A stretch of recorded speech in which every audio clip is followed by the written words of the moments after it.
Welcome into Giants Postgame Live, brought to you by NFL All Day. My name is Madelyn Burke, joined by two-time Super Bowl champion Jonathon, Casillas, Super Bowl champion Amani, Toomer. Fellas, New York Giants went down to Dallas to play the Cowboys on Thanksgiving Day, and not a successful trip for this Giants team, falling 28-20 to the Cowboys. Really a tough loss for this team. Yeah, it was a tale of two halves. You know, the first half, the Giants started off really hot. They got the ball going really early, and then the second half is like they almost fell apart, you know, and it's tough to see, especially on a holiday like this when everybody looking forward to the Giants playing. We're all looking forward to it, and they kind of laid an egg. Yeah. Yeah, they did not perform like they needed to win. I mean, they played well in the first half and stuck to the script. That's kind of how the Giants team wins. You win by playing very close to the vest, moving the ball control.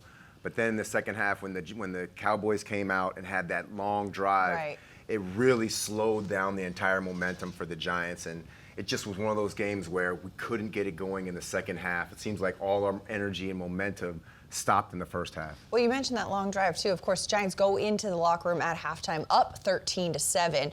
The Giants were the first to score in this game, getting that field goal to take a 3-0 lead. 13-7 at the half, though, but come out of the locker room. The Cowboys, as you mentioned, go on that long drive that takes almost 8 minutes off the clock. The defense is gassed. By the time the Giants offense gets on the field, you know, they get to the fourth down, they're 4th and 1, they go for it. But it turns out there were 10 men on the field on that 4th and 1 play. Saquon Barkley had a ball that almost hit his hand, but he didn't quite catch it. It was thrown a little bit low. Should have been thrown better, but also Saquon should have caught that a little bit closer. What do you make of that, the way that played out? Well, when you go for it on 4th down like that, you want to execute, right? Number one, they had 10 men on the field. That means they're not executing. That's off rip. That's from the beginning of the play, before the play even starts, right? Daniel Jones, not a good pass. And he's a pretty accurate thrower. I think he's doing pretty good this year throwing the ball, but that was a throw I think he wants back. But Saquon, you're the best player on the team. The ball was catchable. It did hit his hands. You got to make that play. Even if it's a bad ball, you got to make that play. So once that happens, the team doesn't respond. I think after that, it went all downhill just from that play alone. Yeah, because then you give the Dallas Cowboys the short field. They go in and score that touchdown, put them up, I think it was by 2 touchdowns or something like that. And you're right, Jonathon. You have to make that play if you're Saquon. If you're the guy, the second pick second pick of the draft, you're the guy that's supposed to be a franchise player. Franchise players make those type of plays. And this was, these last couple weeks for Saquon, and I don't know if it's because of all the carries or what, when he gets the ball, I don't see the explosion that I ordinarily see. And I don't know if the short week hurt him. It probably hurt him more than hurt other people because of his workload throughout the season. But I think Saquon needs to, for this team to make the playoffs, Saquon is going to have to step his game up. Not that he can't. We know he can, but he's going to have to make a bigger difference than he did today. Well, speaking of Saquon, he was, of course, this team's workhorse. 2 weeks ago, he was leading the NFL in yards from scrimmage, but looking at his numbers today against the Cowboys, 11 rushes for 39 yards, 3.5 yards per rush average, adding 4 receptions for 13 yards, too. This defense was really keying in on Saquon Barkley. A defense, of course, is not the run defense is not the Cowboys' strongest suit. So what do you make of the way that they were able to lock in on Saquon today? Well, number one, when you play the Giants, that's who you're focusing on is 26, And as a defensive coordinator, you got to know where he's at. You got to know when they like to get him the ball. You got to know how they like to get him the ball. I think the Cowboys did a good job in balling him up the whole game. But then Giants, look, he's the best player on the field when he's on the field, Give him the ball. Yeah. Force feed him a little bit. Yeah. And then see what happens, because Saquon's a guy that might get 1 yard here, 2 yards here, then he'll break one for 65. He still has that capability. He may not look how he did early in the season right now, or like when he got those 35 carries, but he's still capable to break a run. But you got to give him 20 to 25 carries a game to do something like that, especially on a team like this when they're harping on him early, and they're not really getting too much on the passing game. Force feed your guy. Force feed Saquon. I think they should have did that a little bit more. Well, I'm curious, though, too, with the force-feeding point, because if you're force-feeding him and he's not getting yardage, he's getting negative yardage. We did see for a couple of plays there using him as a decoy, getting Gary Brightwell involved, getting Matt Breida involved a little bit, too. I mean, how do you choose when you're a coach how to balance that? Well, you balance it to where when it's game time, you think of the player, then the play. So that 4th down was a great example of what I think you should do as a coordinator, like Mike Kafka. You got to make sure that if that 4th down play that they came up short on, you have to go to Saquon. And those are the types of plays that Saquon has to make. And I liked Mike Kafka's originally going out into trying to make him a decoy. But at some point in time, you got to pull the Band-Aid off and just say, hey, Saquon, you're our guy. We're going to ride or die with you. You got to make that play. Exactly. You got to make these plays. Yeah. The plays that we go to you got to make them. And we fell short doing that, especially on that fourth down play. Right. We've talked quite a bit about the offense so far, but the defense as well. Julian Love had a nice interception for this Giants defense. He's down on the field with our Paul Dottino in Dallas. Let's send it out there. Julian, 13-7 at the half. And you guys are usually a second-half team, so how did you feel at halftime this game was going to go? Yeah, we felt confident. We were feeling good. I think we just got to start faster, start the second half. That's really the story of this game. They wound up with 3 consecutive touchdown drives in the third quarter and then early fourth. What went wrong defensively there? You know, I think we were playing good. There's a lot of penalties down the field, which we got to tighten up, we got to clean up. And we just got to play complementary football. We got to get good field position on teams. We got to continue that on offense, continue that on defense, and just really secure up the second half because we played that way in the first half. What can you learn from that first half? 2 interceptions, including one by yourself, and a 4th down stop. We're a tough group. I mean, next guy up, guys are playing really lights out in the first half. And it shows a lot of who we are with a lot of guys down right now for us. And so we're going to be resilient. Guys got good experience out here. We're going to keep it going. That's what I want to ask you. The depleted roster coming in. Yeah. You knew it was going to be tough, but the guys fought. It's going to be tough, but, I mean, everybody in there is talented. That's why we have them in the building. And so we knew we had a shot. We knew we were going to play hard, play fast. And so we just got to shore up some things, but, you know, we let the game slip away. Final question. First time you guys have lost 2 in a row this year. Yeah. Mentally, how difficult a hurdle is that to kind of overcome because you haven't faced that adversity yet? Yeah, I mean, it could be tough if you're on the outside, but in the building, we just know we take it one game at a time. We correct this game, we're going to move forward. We're a resilient group, and we got a lot better from last game to this game. And so we got to keep it going. Julian Love, thank you always for your time. Yeah, thank you. Happy Thanksgiving. That sound from Julian Love, brought to you by Ford. Love today had 6 tackles, 4 assists, 10 combined, and 1 interception, a huge interception for this Giants defense. And Giants fell to the Cowboys 28-20. All right, guests of our post-game show received a gift certificate to Ben & Jack's located on 44th Street in Manhattan. From the celebrated porterhouse to finer seafood, Ben & Jack's will surpass your expectations of what a steakhouse should be.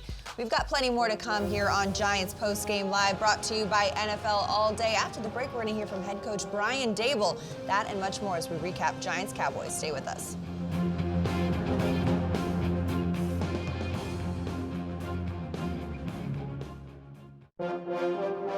Giants fans, don't miss the second legacy game at MetLife Stadium on Sunday, December 4th. The team will be in their throwback uniforms from the 80s and 90s as they host the Washington Commanders. The stadium will be branded in throwback designs, including an exclusive collectible pennant for the first 30,000 fans in attendance. Limited tickets are available. Visit giants.com/tickets to secure your seat today. Welcome back to Giants Post-Game Live, brought to you by NFL All Day. The Giants fell to the Cowboys 28-20 down in Dallas. Before the break, we heard from Julian Love, who talked about just the significant amount of injuries that this Giants team is facing right now. Yeah, the injuries are definitely a problem, but when you look at that game, I just don't want Julian to get misunderstood that he's trying to give excuses. It's not. Most people don't care. You have an opportunity to play on Thanksgiving. You have an opportunity to compete against a division rival. You should, just let it be. Just if you lose, it's fine. You don't have to give it something that might be perceived as an excuse. But that's what I got out of it. Yeah, I do think, though, too, I mean, from the standpoint of looking at this roster, right? Xavier McKinney out with that broken hand, Adoree Jackson with that sprained knee. Those are 2 big staples of that secondary right there. Just going down the line of the amount of injuries this team has, next man up is something we hear so frequently in this league. But when you're looking at a secondary full of guys who weren't even on the field when the season started in week 1, how tough is it to kind of play in that way? Oh, it's extremely tough, especially when you're down to your 4th corner on the year, which is the Giants are. But like you said, it's the next man up mentality. That's how it always has to be in the NFL because injuries happen and they happen all the time. And look, they were pretty good early, especially defensively. Right. Every single catch from the Dallas Cowboys, maybe the tight end one wasn't. He was wide. Ferguson was wide open. But every catch that CeeDee Lamb had was contested. Darnay every Holmes did a really good one. job on CeeDee. Yeah, and he's a tough cover. Yeah. Watched a lot of film on him, watching back to Green Bay. He's breaking guys off left and right. So the Giants competed, but they didn't have enough. And the guy that I wanted to see more from, who's been a pillar for the Giants, is Dexter Lawrence. I didn't really hear his name called too much, especially in the passing game today. Yeah, Leonard Williams as well. Like, I would love to have seen those guys be more contributing, because we knew that this was going to be a game that, to stop the Dallas Cowboys run offense, they're going to have big games, and they didn't have the type of impact that we would expect them to have for the majority of the game, especially down the stretch when they were having those long drives that consumed a lot of clock. Yeah, I mean, we look at the rushing numbers here. Tony Pollard held to 60 yards, which is, not too shabby. 92 for Ezekiel Elliott and a touchdown. But one thing that stood out to me was the amount of times that we saw guys running up the middle, especially considering Dexter Lawrence, Leonard Williams, who have usually been so stout in that space. Coming into a short week and the way that this team has been playing with everything going on, does that play into it? Does it just kind of wear and tear of the season? Or what did you make of that? Well, this is the second game where the defensive line really didn't dominate like they had been during their first run of a good part of the season. So I think that's something that has to be addressed against the Commanders, against the the Eagles coming down the stretch in these division games. You're going to have to stop the run, especially in NFC East as the weather starts to get bad. So this is something they're going to have to stop. Absolutely. All right, let's send it down to Dallas now, where head coach Brian Daboll is speaking to the media. Happy Thanksgiving to you. Tough game. Give Dallas credit. Tough game.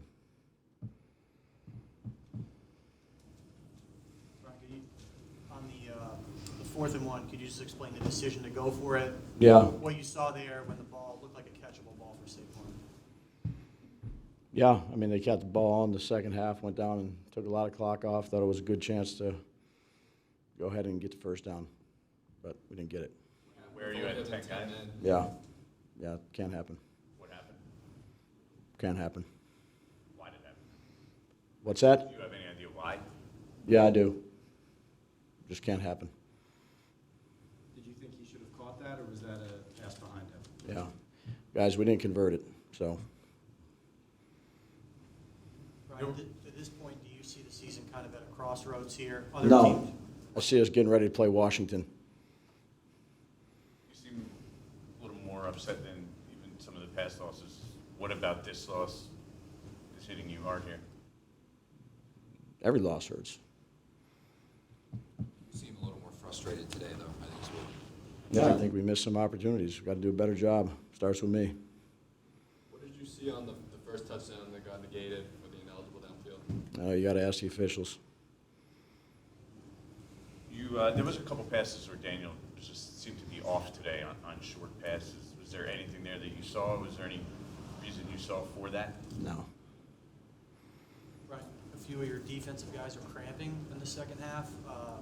What happened there? Why was that going on? They were cramping. I don't know. You got a cramp.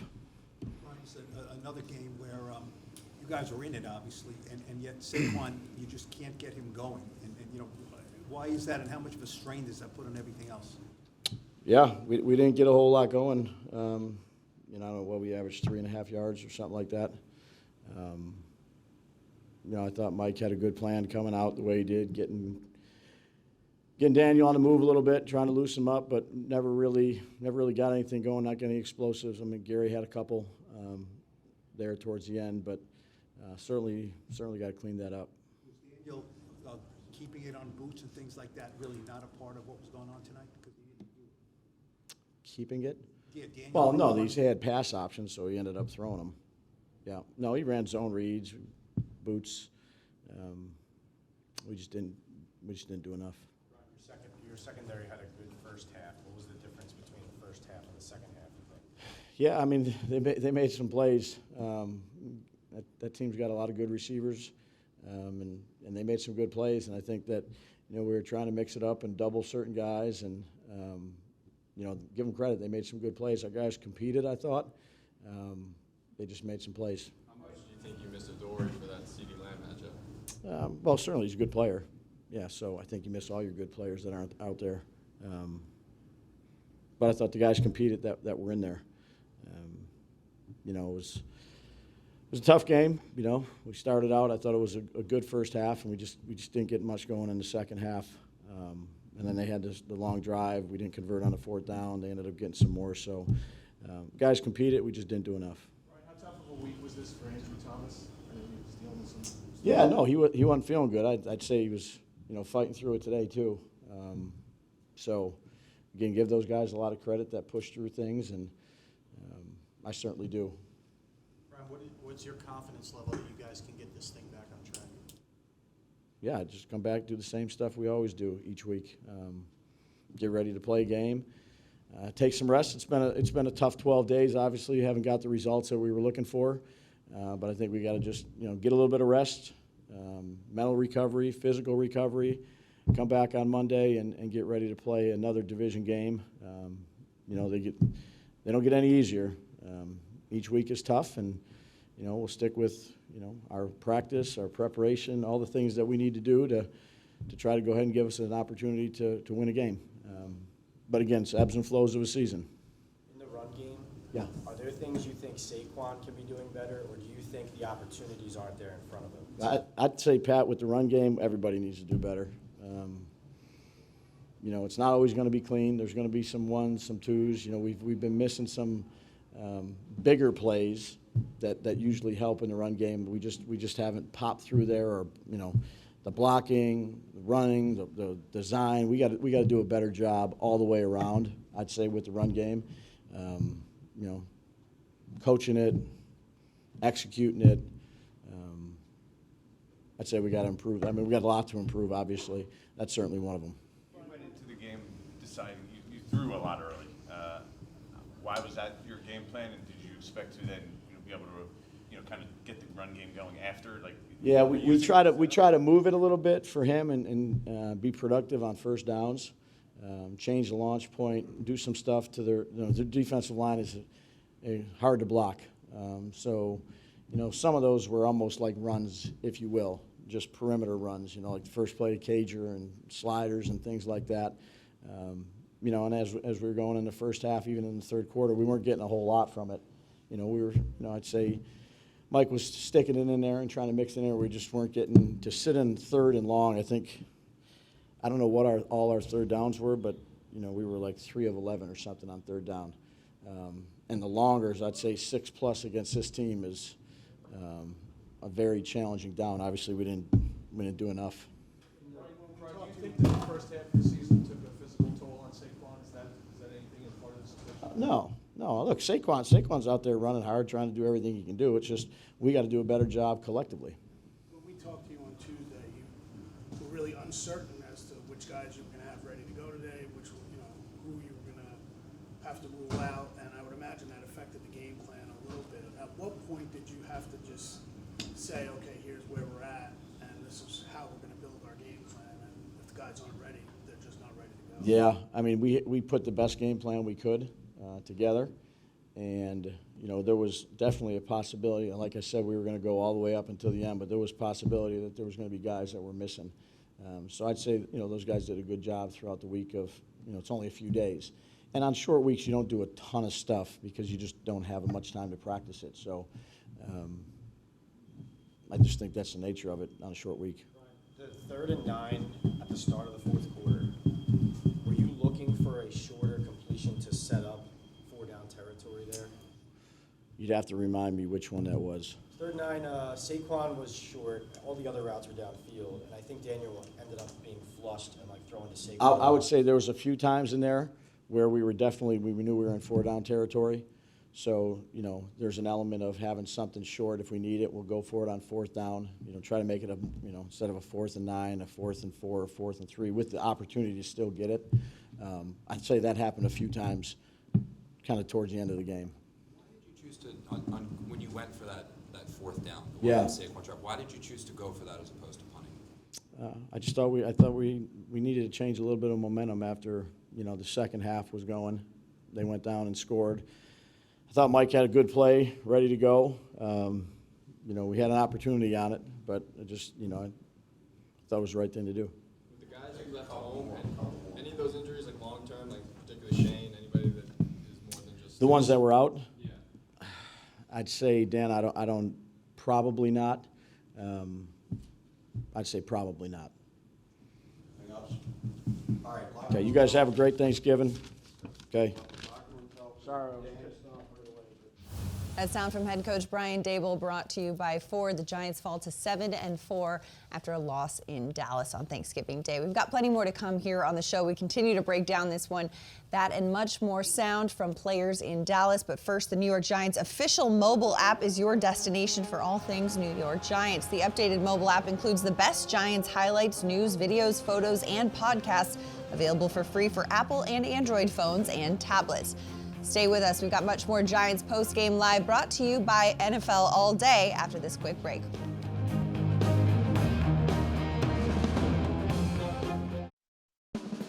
Welcome back. Time now for our scoring drive of the game, presented by HCL Tech, supercharging progress, the official digital transformation partner of the New York Giants. For the scoring drive of the game, we take you to the second quarter.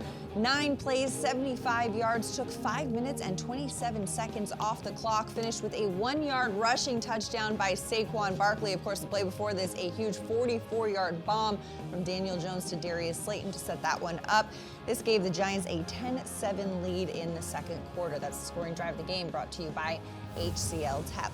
Welcome back to Giants Postgame Live, presented by NFL All Day. Madelyn Burke, Jonathon, Casillas, and Amani Toomer here breaking this one down. Guys, tough loss for the Giants. Always a tough one when it's a divisional opponent as well. But one of the stats that really sticks out, a glaring one, is this third down. Brian Daboll, we heard mention it in his press conference as well. Giants just 3 for 11 on third down conversion. And they couldn't stop Dallas on their third downs at all. Like, they left 88 by himself the whole game. You know, by himself. He was catching passes on Darnay Holmes by himself the whole entire game. And I don't think that's fair for Darnay Holmes. CeeDee Lamb is a tremendous receiver, and we've seen him week in and week out beating guys on single coverage every single game. So why you leave him by himself consistently, and he's getting beat? It's not like, oh, he's doing a good job. He's not doing a good job. He wasn't holding up.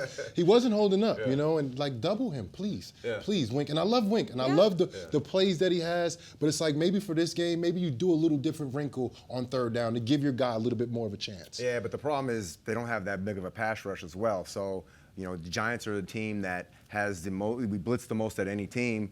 When you blitz, you leave your secondary open. You just hope that you get to the quarterback, and this is what happens. But you know, Darnay, he struggled a little bit today, but he was there. You know what I mean? There was some holding, the one holding penalty that kind of let that one drive go for a long time.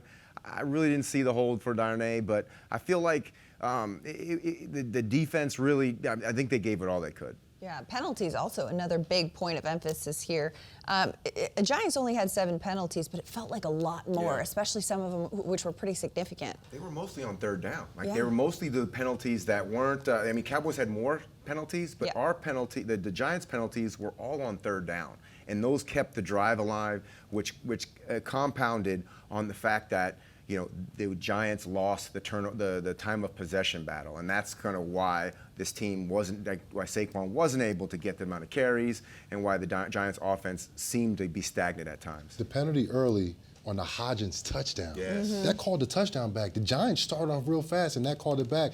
And look, you can't miss plays like that. When you play a team like Dallas, you can't miss plays like that. You need every single touchdown to count and stand. You can't have them things called back, and it's just a missed opportunity. Yeah, when you're the underdog, you have to play perfect football. The Giants did not play perfect football in the penalty department. They did play perfect football and not turning the ball over, but that just wasn't good enough for today. Not turning the ball over in the traditional sense. Of course, they got 2 takeaways with those 2 interceptions. Rodarius Williams with 1, Julian Love with another, but they did turn the ball over on down. Something else that Brian Daboll was asked about in his media availability, talking about Saquon Barkley on that 4th down play. But before we get into breaking that one down, Saquon Barkley is speaking in the locker room right now, so let's send it down to Dallas. Kicked off with us. He apologized for being that angry. Did you sense that from him in here? He's a competitor. He's the head coach. Just like all of us, we hate losing. So. Does this one feel a little different than the other ones? Maybe it's because the Cowboys the second to him? No, every time you lose, Phil, it sucks. You get that nasty feeling in your stomach, that pain in your stomach. especially when, there's a lot of things you can go back and if you change it, you can change the outcome of the game. But, hey, you got to give hats off to them. They were the better team today. We got to take this time to get ready for Washington. You basically just touched on it. Is that what it feels like? You guys left a lot out there, a lot of missed opportunities. Yeah, for instance, like one that sticks to my mind is a 4 for 1. If I make that play, keep the drive going. It's just simple like that. Little things like that can change the dynamic of the game. And I view myself as a dynamic player, a type player I want to be. And I got to be for this team, and I got to be better. What do you think you could do different on that play when you go over it in your head? Make the catch. That's it? Yeah. That sound from Saquon Barkley brought to you by Ford. We're going to continue to break this one down after the break as we recap the Giants' loss to the Cowboys on Thanksgiving Day. But first, are you ready to take your team to the next level? NFL All Day is the ultimate new way to showcase your Giants fandom, built for the digital world. Collect your favorite moments from stars like Saquon Barkley and use them to compete for epic fan prizes. Try it out today on NFLAllDay.com. Much more to come here on Giants Postgame Live, brought to you by NFL All Day. We'll be back with more after this quick timeout.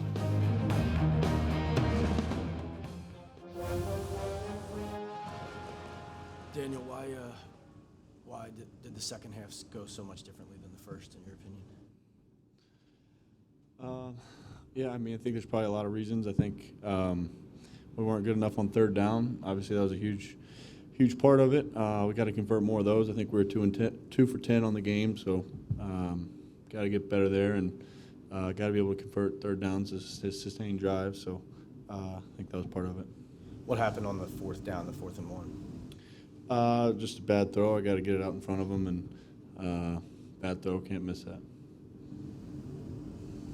Seemed like you guys were very imbalanced early on, pass to run. Was that part of the game plan, or is it just what Dallas gave you to have a lot more passes, like getting the running game going? Yeah, I think it's just kind of how it worked out, how the game played itself out, and saw some opportunities in the past game, some opportunities to move the pocket and find guys. So that's what we did, but got to find a couple more plays in there.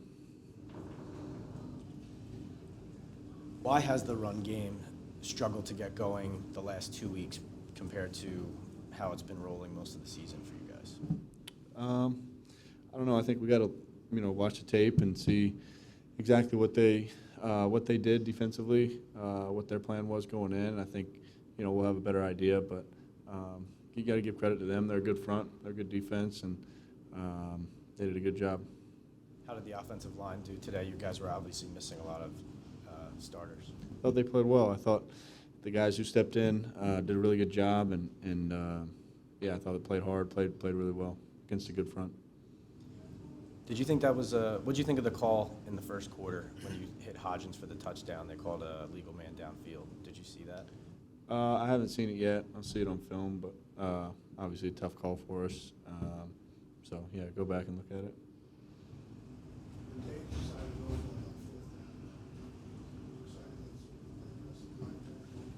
Yeah, I think you want to be in those situations. You want to have the opportunity to convert those and make the play. So we got to do a better job executing that, and I got to do a better job executing it. Daniel, Daboll was as angry at the start of his press conference today as he has been after any loss this season. Do you think this one hits differently or harder? Does the team feel it the way he seemed to be feeling it? Yeah, I think it is. I think it is a tough loss. It's a divisional game and a game where we didn't play our best. So that's always disappointing. And like I said, you got to give credit to Dallas. They're a good team, but we didn't do what we needed to do to win the game. So that was the difference, and yeah, it's frustrating for all of us. All that said, just That sound from Daniel Jones brought to you by Ford. DJ had 21 of 35 completed passes for 228 yards and a touchdown, no interceptions. He added 3 rushing attempts for 14 yards as well. And I really respect the accountability as a leader, as a quarterback, as a captain of this team, saying, you know what, there's always something I could have done more. But JC, what do you make of what we've seen from Daniel Jones? Well, look, he's not turning the ball over. I think that's number one, especially with him specifically. I think we had a lot of questions about his decision-making coming in this year. no questions no more about his decision making. I think he kind of settled that down. And look, he's making plays. I think he's a pretty accurate quarterback. And then look, the accountability that he just took on that throw. It wasn't a good pass. Right. He said that. We can respect that. As people, as fans of the New York Giants, we can respect that. We're not going to talk about the other team and no accountability that way. I don't know what you're But talking that's about. why we love Daniel Jones. And look, we have a lot of confidence in him. And I'm talking about we as fans of the New York Giants. We have a lot of confidence, and I think he's doing a pretty solid job. And I think other guys around him have to step up and make some big contested catches. Or maybe if the ball's not put in the right place, go ahead and make that catch. I think when you look at Daniel Jones, you think about who he's doing it with, right? He's doing it with receivers that are kind of journeymen. Now you're in the situation, he's not throwing the ball to given the turnovers. What if you surround him with guys that can actually make some plays consistently? We've had some plays. I'm saying, we're not the pick-me team right here. We're confident in the Giants. I'm saying there is a free agent out there that we've heard about. I mean, might have used to play for the Giants.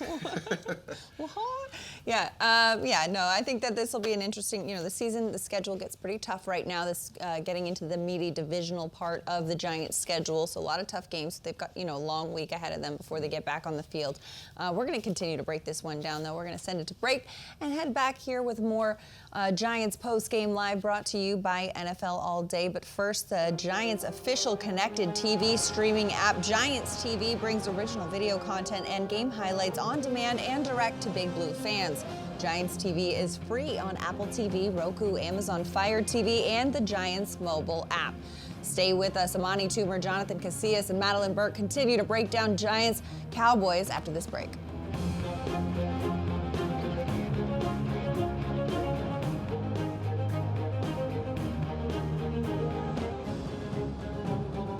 Hey, Giants fans, check out the Coach Daboll Show presented by Stop and Shop. We'll look back on today's game and look ahead at next week's matchup. It's the Coach Daboll Show, airing every week on MSG Networks and the Giants' social media platforms. Welcome back to Giants Postgame Live, brought to you by NFL All Day. The Giants fell to the Cowboys 28-20. Let's send it down to Dallas, where Darnay Holmes is speaking in the locker room. Yeah, since college, it's always been great. Competitive battle for me and him. He's a great player. I'm a great player, and at the end of the day, that's the way it goes. You got to charge certain things to the game, and each and every year, I always be excited for that battle. I'm never going to turn down that head up, and that's just what it is. Darnay, there's some things you could have done better on a few of those, some of the PIs and stuff that maybe turned. I don't know. What do you think when you think just on first glance? I was going to watch the film and see what it was. At the end of the day, the refs call what they call. We got to just deal with it. At this point, it kind of feels like your guys' season's at a crossroads. 6 games left, 7-4. Teams are closing in on you. What's your confidence level you guys can get this thing back on track? I mean, at the end of the day, we even killed, so we got to go back to the lab, figure out the things that didn't work, and lean upon the things that do work. Darnay, how hard is it not to get frustrated when you've got good coverage, and then he throws a dart, and the receiver makes fingertip grab time after time? I mean, at the end of the day, they're professionals too, so you got to take that mindset of certain things you can't get mad about. Certain things can't waver your confidence or your belief in yourself, and that's just what it was today. The DPI call kind of test you on that a little bit? I wouldn't say that.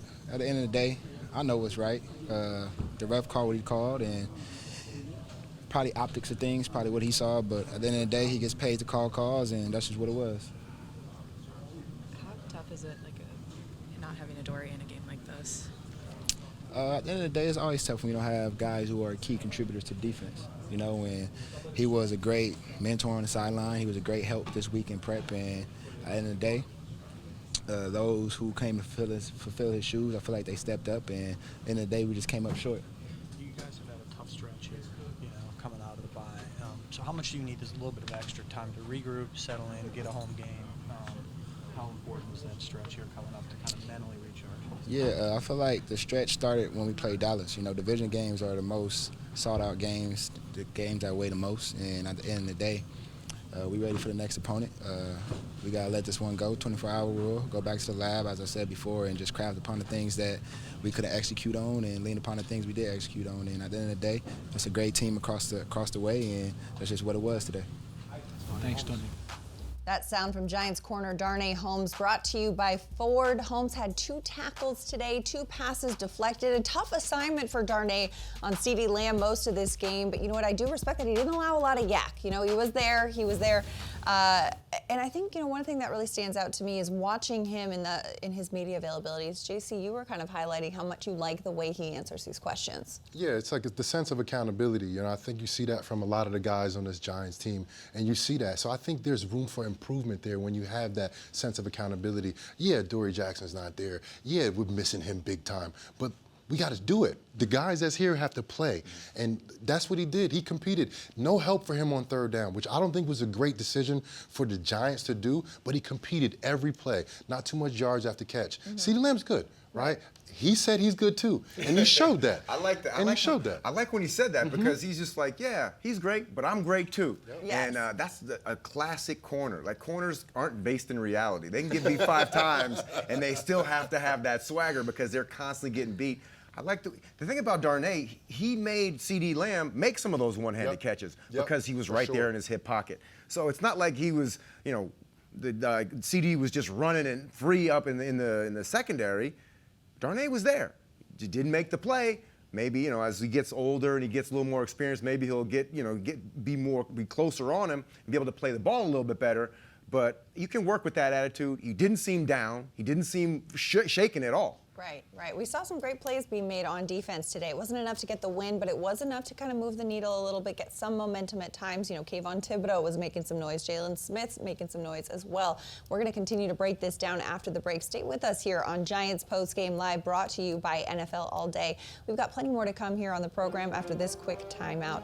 We'll be back with more, but first, follow the Giants on social media, on Twitter, Instagram, Facebook, TikTok, Snapchat, and YouTube for all the latest team coverage, breaking news, and content. Check out all the Giants follows right here on your screen. We'll be back with more after this.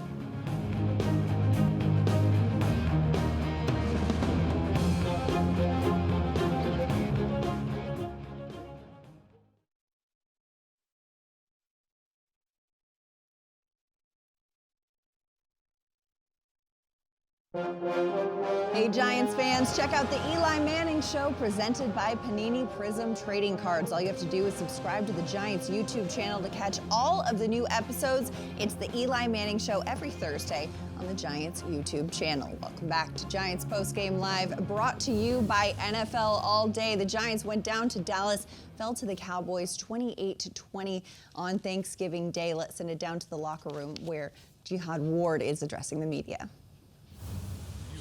You lost 2 straight, but in 3 or 4, but you're still 7 and 4. What kind of position do you think you're in for the playoffs at this point? I'm just trying to win it all. I'm just trying to win it all. I don't care about the records. I don't care what the stats and all that stuff. I'm just trying to win it all. I don't care about none of that stuff. So I'm just trying to win, man, for real. You said you know why with injury reports, but did you guys have to do anything differently, just schematically, not having a Dory, not having Fabian? Like, did you guys change anything? No, not really, to be honest. I don't think we changed anything. You know what I mean? Like I said, it was just a next man up mentality. You know what I'm saying? So I'm proud of the guys that was inactive. They stepped up. They did a hell of a job, man, for real. I can't thank these guys enough. So. That sound from Jihad Ward, brought to you by Ford. As we take a look at his numbers today, he had 1 tackle and 1 quarterback hit, but he is one of the most enthusiastic guys on this Giants defense. He's really a glue guy in this locker room, as we can tell by the brightness of the hood of his jacket. He's got a very bright personality and somebody that we love to see, love to be around. But speaking about this Giants defense as a whole, we teased this a little bit too, but the play that we saw from Kayvon Thibodeau, the rookie today, he got banged up a little bit, was able to power through that play. Also Jalen Smith. I mean, what stood out from you as a defensive player? Well, I watched the linebackers the whole game, obviously. So I've been watching Jalen a lot, especially the last few weeks, that he's been in there. And I like to see him improve play, and that's what he did today. I feel like he had a pretty good game today. He was dead on, but when you play your old team, you're kind of locked in like that sometimes. Just a little extra. And Kayvon Thibodeau, he's not getting sacks, but he's getting to the quarterback. He had 5 quarterback hits, which is a tremendous job. But the Giants need sacks. Right. The Giants need to get the quarterbacks on the ground. That's why Dak Prescott was over 60% on third down today. That's why CeeDee Lamb was by himself on all those third downs with Darnay Holmes covering because he got a lot of time, and they're not getting the quarterback down on the ground. Right, the Giants had 0 sacks today, which was a tough one too. But to your point, Kayvon Thibodeau, even if he's getting to the quarterback, making those quarterback hits, there's a lot of plays too where he's around it, the almost guy in that, and that's kind of helpful. Yeah, there's a quarterback pressure. He actually forced a holding penalty on against him, and I just think they try to manufacture pressure with the blitzes that Wink Martindale does. Man, if Kayvon Thibodeau can start putting more pressure up more consistently, maybe they can scale that back and they'll help some of the defensive players. So I think the Giants' defensive line is waiting for that guy on the outside to be able to create pressure without the blitz. I'm just counting here too, because looking at the way that, defensively they had a lot of pressure, they had a lot of things going offensively too. Once again, another game in which 1, 2, 3, 4, 5, 6, 7, 8, 9 different guys caught a pass. That's something else that stands out to me too, the way that the offense has been kind of spreading it around.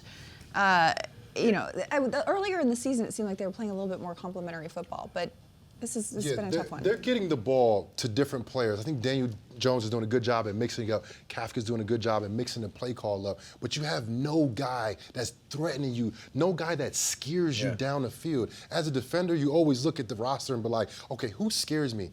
Even though Slayton's a big play guy, he doesn't scare people. I don't think he does. He's not consistent enough. Definitely not consistent enough. And he doesn't go down the field enough. Not enough deep balls downfield. Once a game is not it. And I think he might average 1 a game, if a target, that is, just 1 a game. He needs multiple targets down the field. This offense needed to spread this ball out since the beginning of the season to open up for not only just the running game, but for the underneath passing game as well, which I think Daniel Jones thrives in. Yeah, well, too, as a receiver, too, you want to see them air it out. They tried a couple of times. They had that one bomb, that 44-yarder to Darius Slayton. But there's a lot that goes into it, right? The offensive line's pass protection, the receivers. What do you make about the reason that they haven't been airing it out? Because we can see that Daniel Jones does have the arm ability. I think they were so concerned about the rush that they only gave up 2 sacks, but you see Daniel Jones moving around. You see him doing all this stuff. That doesn't really bode well for consistency in pass accuracy. Quarterbacks want to be in their spot. They want to be able to throw.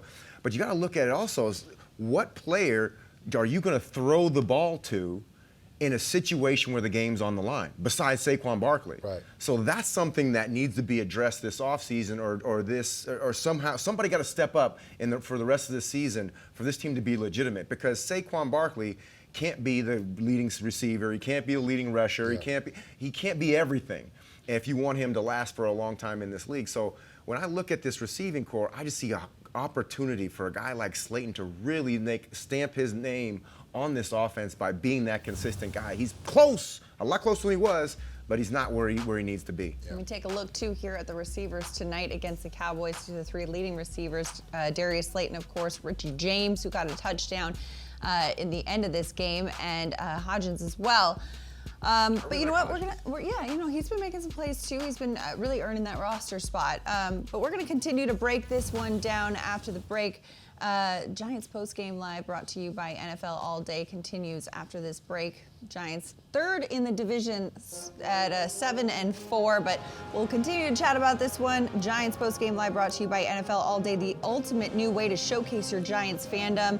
Try it out today on NFLAllDay.com.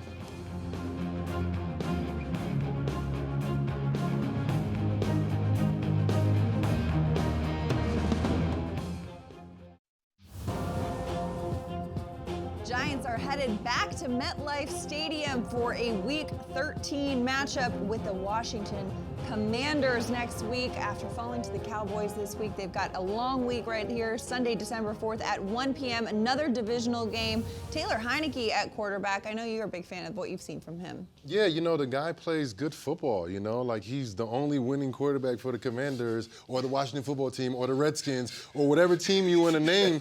He's the only one that could actually win games over there. And he gives the Giants a hard time, too, every time they play him. Yeah, the Giants have seen him a couple times. They got 2 more games against the Commanders, and they're surging, and we're kind of leveling out. So this is going to be a great way to get right back on the horse by beating a team that's a lot of people are starting to respect now. Yeah, 2 of the next 3 games are against the Commanders. Play the Commanders at home next week, then the Philadelphia Eagles, and the Commanders once again. Then we got the Eagles, the last game of the season. it's getting Division spicy. stretch is getting spicy right here. How are you feeling Man. about this? 7-4, sitting in 3rd right now. Oof, we got to win a couple more games before this can go south quickly. Right, it could be rough, but the thing is the Giants have their season in their hands. Absolutely.